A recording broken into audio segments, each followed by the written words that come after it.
சிவாய நம. திருச்சிற்றம்பலம். ஞான ஆசிரியராகவும் ஞான குருவாகவும் எம்மை வழிநடத்தும் நம்பி ஆரூரர் திருவடிகளையும் அண்ணாமலை பெருமான் திருவடிகளையும் மனம் மொழி மெய்களால் வணங்கி இன்றைய ஞான சிந்தனையில் சிவபோக சாரம் என்னும் நூலில் இருந்து 36வது பாடலை சிந்திக்க இருக்கின்றோம். தேகாதி நான் அல்ல என்றறிந்தால் சித்தமயல் போகாதது என்னையோ புண்ணியா. தேகாதி தன்னளவே அம்மயக்கம் சத்தியமாய் எப்பொழுதும் உன்னளவே இல்லை உணர். இன்றைய பாடல் ஒரு வினா விடையாக அமைத்து கொடுத்திருக்கின்றார் ஆசிரியர். அதாவது முதல் 2 வரிகள் என்பது மாணாக்கன் குருநாதரிடம் கேட்கும் வினாவாகவும் இறுதி 2 அடிகள் குருநாதரின் விடையாகவும் நமக்கு அருளி செய்யப்பட்டிருக்கின்றது. அதாவது மேற்சொன்ன சில பாடல்கள்ல நான் யார் என்ற கேள்விக்கு பதிலாக நீ இந்த தனுகரண புவன போகத்தில் அழுந்தி கிடக்கின்ற கருவிகளோடு இருக்கின்றவன் இல்லை, அறிவுமயமாக இருக்கக்கூடியவன் அப்படிங்கிறத ஒரு குருநாதர் அற்புதமாக வேறு விதத்தில் உணர்த்தினார். இப்ப நாம ஒரு கேள்வி கேட்கலாம், கிட்டத்தட்ட 10 பாடல்கள்ல அதே குறிப்பு தானங்க வந்துச்சு அப்படின்னு சொல்லிட்டு. அது ஏன் அப்படின்னா, ஒரு விஷயத்தை ஒரு தடவை சொன்னா வாங்கிக் கொள்ளக்கூடிய அறிவு நமக்கு கிடையாது. அதாவது பசு என்று சொல்லப்படுகின்ற நமது அறிவு என்பது மீண்டும் மீண்டும் கேட்டால்தான் அது மனத்தில் தங்கக்கூடியது.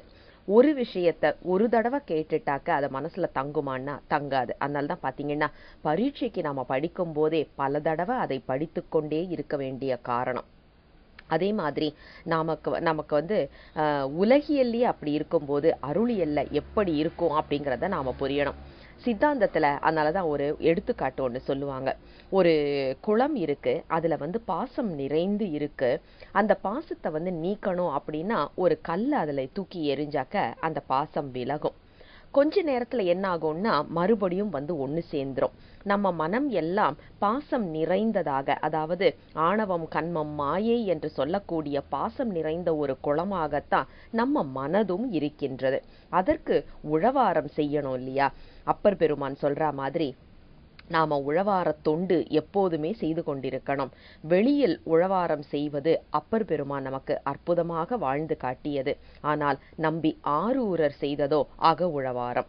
அவர் என்ன செய்தாரு அப்படின்னா, அகம், அதாவது நம்ம தமிழர்களுடைய வாழ்க்கை எப்போதுமே அகம் புறம் என்று 2ஆகவே பிரித்து காண்பித்தார்கள். புறம் என்று சொல்லப்படுவது வெளியில் செய்யக்கூடிய அனைத்தையும் புறம் என்றார்கள். உள்ளுக்குள்ளால செய்யக்கூடிய அனைத்தும், அதாவது வெளியில் சொல்ல முடியாது, சொல்லக்கூடாது, ஆனால் நமக்குள்ளாலேயே ரசித்து கொள்ள வேண்டிய விஷயங்களை அகம் என்றார்கள். நம்பி ஆரூரர் உழவாரம் செய்தார், அற்புதமாக செய்தார். ஆனால் எங்கே செய்தார் அப்படின்னா அகத்தில் செய்தார். அதனால தான் பார்த்தீங்கன்னா அவருடைய பாடல்கள்ல நிறைய இடத்துல இந்த குறிப்புகளை அவர் வச்சிருப்பாரு. அதாவது அக உழவாரம் பத்தின குறிப்புகளை நிறைய இடத்துல நாம பார்க்கலாம் நம்பி ஆரூரரின் பதிகத்தில். இப்ப இங்க பார்த்தீங்கன்னா அதான் இந்த குளம் என்று சொல்லப்படுவது நம் மனம். அதில் அதிகமாக அது அக உழவாரம் என்று சொல்லப்படுவது. மனத்தை தூய்மை செய்வதற்கு என்ன செய்யணும் அப்படின்னா, ஒரு தடவை கல் எரிஞ்சா பத்தாது, மீண்டும் மீண்டும் மீண்டும் கல் எரிந்து கொண்டே இருந்தால் அந்த பாசம் ஒன்று சேராமல் பார்த்து கொள்ளலாம். அந்த கல் என்று சொல்லப்படுவதுதான் இங்கே சாத்திர நூல்களின் கொள்கைகளும் மற்றும் திருமுறைகளும் நமக்கு உதவி செய்கின்றது. கல்லாக இருந்து உதவி செய்கின்றது பாசங்களில் நாம் மீண்டும் மூழ்காமல் இருப்பதற்கு. சரி, அந்த குறிப்பை இதுல இந்த பாடல்ல முதல் கேள்வியிலேயே வைக்கிறாரு பாருங்க. சாமி, நீங்க எனக்கு அற்புதமா அருளி செய்துட்டீங்க. என்ன அருளி செய்தீங்க அப்படின்னா, இந்த தேகம் என்று சொல்லப்படுவது, தேகாதி அப்படின்னா மண் முதல் 36 தத்துவங்கள். இந்த 36 தத்துவங்களும் நான் இல்லை அப்படிங்கிறத எனக்கு சொல்லிட்டீங்க. அது எனக்கு விளங்கிடுச்சு. ஆனா இந்த சித்த மயல் அப்படின்னு ஒண்ணு இருக்குல்ல, மயங்கி நிற்கக்கூடிய ஒரு நிலை, இந்த சித்த மயல் போகாதது என்னையோ புண்ணியா. எனக்கு சொல்லுங்களேன் சாமி, புண்ணியனே. சாமியை எப்படி கூப்பிடுறாரு பாருங்க, புண்ணியனே அப்படின்னு கூப்பிட்டு இந்த உடல் என்பது தனு கரண புவன போகத்தில் அழுந்தி இருக்கின்ற 36 கருவிகள் 36 தத்துவங்கள் கொண்ட இந்த உடல் நான் இல்லை என்பதை எனக்கு புரிய வச்சிட்டீங்க. ஆனாலும் இந்த சித்தம் சில நேரம் மயங்கி நிக்கிதே, அதுக்கு நான் என்ன பண்ணணும்? ஏன் இந்த மாதிரி ஒரு மயக்கத்தை ஏற்படுத்துகின்ற ஒரு நிலைப்பாடு வருகின்றது அப்படின்னு ஆசிரியர் கேட்கின்றார்.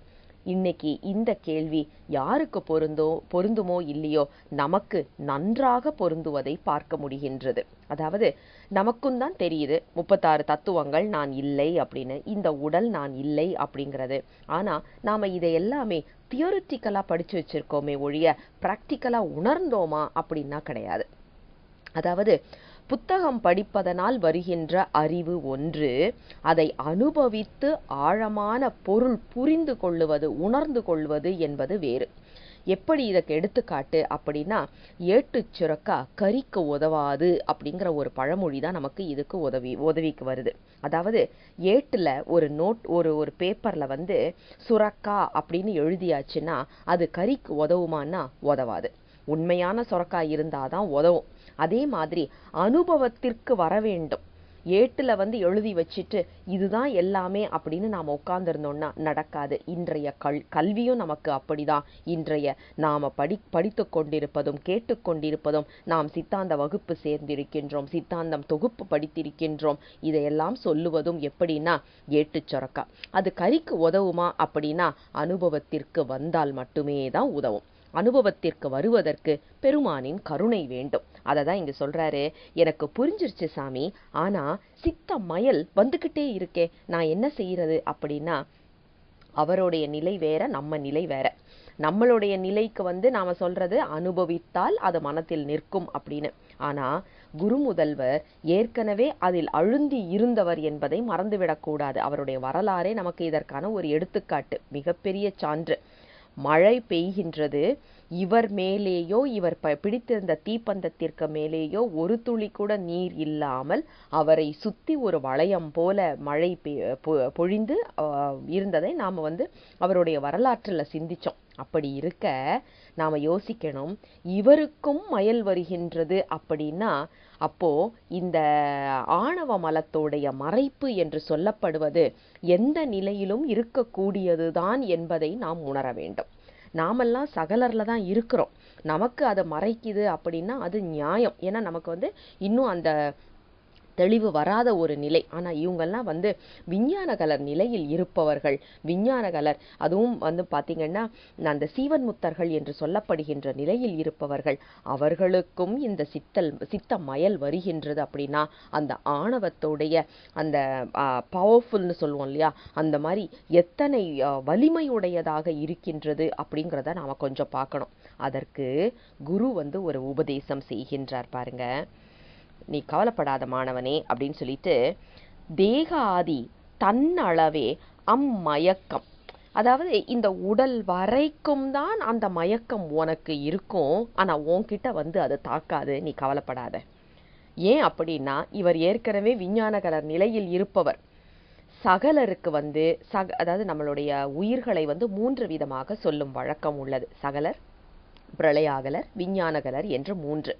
சகலர்னா இப்ப நம்மளை மாதிரி உள்ளவங்க எல்லாருமே சகலர் தான். நமக்கு அந்த சந்தேகமே வேண்டாம், நம்ம ஒருவேளை விஞ்ஞானகலரோ இல்லைன்னா நம்ம ஒருவேளை பிரளயாகலரோ அப்படின்னு கண்டிப்பா கிடையாது. சகலர்ல தான் இன்னும் இருக்கிறோம். ஏன்னா அதற்கு வேற ஒரு நிலைப்பாடு. சரி, சகலரா நாம இருக்கிறோம் அப்படின்னா நமக்கு ஆணவம், கன்மம், மாயை என்ற 3 மலங்களும் உண்டு. இதற்கு அடுத்த நிலை, மேல்நிலையில் இருப்பவர்கள் பிரளயாகலர். பிரளயாகலருக்கு பார்த்தீங்கன்னா ஆணவமும் கன்மமும் மட்டும் இருக்கும். அவர்களுக்கு இந்த உலகத்தினால் ஏற்படுகின்ற, அதாவது மாயையினால் ஏற்படுகின்ற மயக்கம் இருக்காது. ஒரு பாசம் அவர்களை விட்டு நீங்கினதாக இருக்கும். ஆனா விஞ்ஞானகலர் என்று போயாச்சுன்னா கன்மமும் இருக்காது, மாயையும் இருக்காது, ஆணவம் மட்டுமே இருக்கும். அதுவும் எப்படிப்பட்ட மறைப்பாக இருக்கும் அவர்களுக்கு ஆணவம் அப்படின்னா, இப்போ ஆணவத்தை நாம எப்படி புரிஞ்சுக்கலாம் அப்படின்னா ஒரு கர்டன் போட்டா மாதிரி வச்சுக்கலாம். இப்போ நமக்கெல்லாம் ஒரு இரும்பு திரை போட்டா எப்படி இருக்குமோ, இரும்புனால செய்யப்பட்ட கர்டன் போட்டா எப்படி இருக்குமோ அப்படி மிக வலிமையுடையதாக இருக்கின்றது ஆணவம். ஆனா அவர்களுக்கு மெல்லிதான ஒரு மஸ்லின் துணின்னு வச்சுக்கோங்களேன், மஸ்லின் கிளாத்ல ஒரு கர்டன் போட்டா எப்படி டிரான்ஸ்பேரண்டா இருக்குமோ அந்த மாதிரி அவர்களுக்கு, அதாவது விஞ்ஞான கலருக்கு உள்ள ஆணவ மறைப்பு இருக்கும். ஆனா ஆணவ மறைப்பு இருக்கும், அந்த திரைச்சீலை இருக்கும். ஆனா நமக்கெல்லாம் இரும்பினால் செய்யப்பட்டது, அவர்களுக்கெல்லாம் மெல்லிதான துணியினால் செய்யப்பட்டது என்ற அளவுக்கு இருக்கும். அதை புரிந்து கொள்ள வேண்டும். அதுக்குதான் இங்க ஆசிரியர் அவருக்கு சொல்றாரு, அதாவது குருநாதர் உபதேசம் செய்கின்றார் நம் குரு முதல்வருக்கு. என்ன சொல்றாருன்னா, தேகாதி தன்னளவே அம்மயக்கம் சத்தியமாய் எப்பொழுதும் உன்னளவே இல்லை உணர். உன்னை என்று சொல்லப்படுவது இந்த உயிர். உன் உயிரை தாக்காது, கவலைப்படாத. ஆனா உன்னுடைய உடல் அளவுக்கு அந்த மயக்கம் வந்து செல்லுவது இயற்கை. அதுல நீ அழுந்த மாட்டாய், கவலைப்படாத அப்படின்னுட்டு. ஏன் அப்படின்னா அவர் அந்த மயக்கம் தரக்கூடிய நிலையை கடந்து வந்தவர் அப்படிங்கிற குறிப்பு. இன்னொன்னு, ஒரு குருநாதர் நம்மோடு இருக்கும்போது இப்படிப்பட்ட மயக்கங்கள் நம்மை தாக்காது என்பதும் அடுத்த பொருள். அதனாலதான் குருநாதர் நமக்கு மிகவும் முக்கியத்துவம் வாய்ந்தவர் என்று சொல்லும் காரணம். நமக்கு சைவ சித்தாந்தத்தை பொறுத்த வரைக்கும் சைவத்துல நாம முன்னேறுவதற்கு 3 விஷயங்கள் நமக்கு வேண்டும். ஒண்ணு குரு, அடுத்தது இலிங்கம், அடுத்தது சங்கமம். குரு இலிங்க சங்கம வழிபாடு என்று சொல்லக்கூடியது. இலிங்கம் என்று சொல்லப்படுவது நமக்கு பூசை செய்வது, அதாவது குருநாதர் நமக்கு தீக்கை செய்து நம்முடைய ஆன்ம மூர்த்தத்தை நமக்கு கொடுத்து அருள் செய்த பிறகு நாம் அந்த மூர்த்தத்தை வைத்து தினமும் சிவபூசை செய்கிறோம் இல்லையா, அது இலிங்கம்.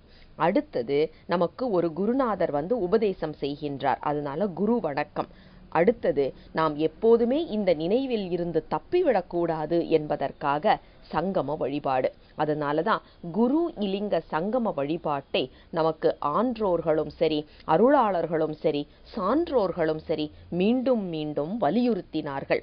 எப்போதுமே பார்த்தீங்கன்னா குரு இலிங்க சங்கம வழிபாட்டில் இருக்க வேண்டும். அப்படி இருந்தால் இந்த ஆணவ மறைப்பு கூட நம்மை அதிக அளவுல தாக்காது, தாக்கும். ஆனா அதிக அளவுல தாக்காம நாம் அதில் இருந்து மீண்டு வந்துவிட முடியும் என்று ஒரு உயிருக்கு உபதேசம் செய்வதாகத்தான் அனைத்து பாடல்களையுமே நமக்கு அருளி செய்திருக்கின்றார்கள் அருளாளர்கள்.